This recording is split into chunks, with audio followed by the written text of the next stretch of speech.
yıllardan beri bu çiftçiliği yapıyoruz ve yaptığımız çiftçiliğin karşılığını alamıyoruz. Aldığımız takdirde, şimdi biz bu yıl buğday ekmişiz. Buğdamız geçen ayın 9'unda 09.5'inde bir fırtına ve yağmur yağmıştır. Bizim buğdaylarımız çoğu zarar görmüştür. O zararından dolayı Tersim'e her yıl Tersim'e para yatırıyoruz. Tersim'e para yatırdığımız halde suartılıyoruz ekimimizi. Tersim yetkili memurlarını göndermiş, ziraatçılarını göndermiş, ekinlerin içinde dolaşarak zararımızın olmadığını söylüyorlar.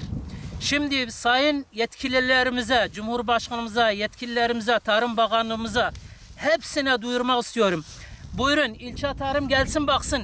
Eğer bizim ekinlerimizde herhangi bir zarar kaybımız yoksa demek bizim bu konuşmalarımız, bu çiftçiliğimiz boştur.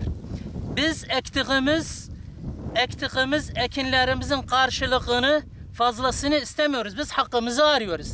Şimdi Tersim bize bu konuda zararımızın olmadığını söyledi. Şimdi biz kime müracaat edeceğimizi bilmiyoruz. İlçe tarıma gittik. Bugün ben gittim. Başvurdum. Keşfe çıkacaklarını söylediler. Ama arada bu virüsten dolayı, bu araya bayram tatilinden dolayı zaten birkaç gündür ekinlerimiz biçilme durumuna gelmiştir. Şimdi yetkililere sesleniyorum. Biz bu başvurumuzu kime yapacağız? Çiftçiler olarak biz bu ekinlerimizin karşılığını kimden alacağız? Zaten tarım kredide borçlarımız dolu. Ziraat bankalarından traktörlerimiz hepsi hacizli. Satacak bir şeyimiz yoktur. Çiftçiler olarak Şanlıurfa, Ceylanpınar, Ceylanköy'ü aşağı Esence mezresinde kalıyorum. Bizim ekinlerimiz budur. Göz önünde herkes gelip görsün. Yani bu Tersim'i bize, madem ki biz niye Tersim'e gidip müracaat ediyoruz? Bizim zararımızı karşılamadıktan sonra biz bu yıldan sonra Tersim yatırmayacağız. Ve çiftçiler olarak hepimiz aynı bu çileyi çekiyoruz. Sadece ben değil, bölgenin tümü olarak. Ben bu bölgenin halkın tümü için söylüyorum. Kendim için söylemiyorum. Devlet gelsin bunu araştırsın. Yetkili memur bize göndersin. Yetkili ziraat odaları gelsin baksın. İlçe tarım memurları gelsin. Biz bunu zararımızı göz önünde bulundurarak bu söylemlerimizi söylüyoruz. Şimdi devletten ricamız, Tarım Bakanlığımızdan kim yetkiliyse, bu işle ilgili kim yetkiliyse sesimizi bütün devlet yetkililerimize duyuruyoruz.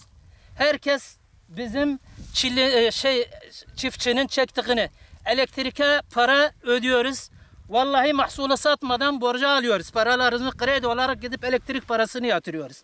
Mahsulümüz para etmiyor, yarıda kalıyor. Soğan ekiyoruz, soğanlar para etmiyor. Buğday ekiyoruz, heyelan geliyor, fırtına geliyor, yatırıyor, devlet bunu karşılamıyor. Pamuk ekiyoruz her yıl, pamuk para etmiyor.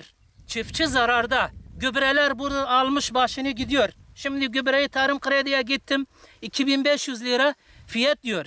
Mazot bu virüsten dolayı biraz fiyatları düştü. Mazotu eskiden 6-8 liradan alıyorduk. Şimdi bu virüs biter bitmez işler başladığı zaman tekrar mazotlar pahalı olacak. Şimdi çiftçi ne yapacak? Traktörlerimiz hacizli. Traktör satılmıyor. Satacak malımız yok. İşçilerin parasını ödemiyoruz. Şimdi ne yapacağız? Biz çiftçiler olarak çok mağdur durumdayız.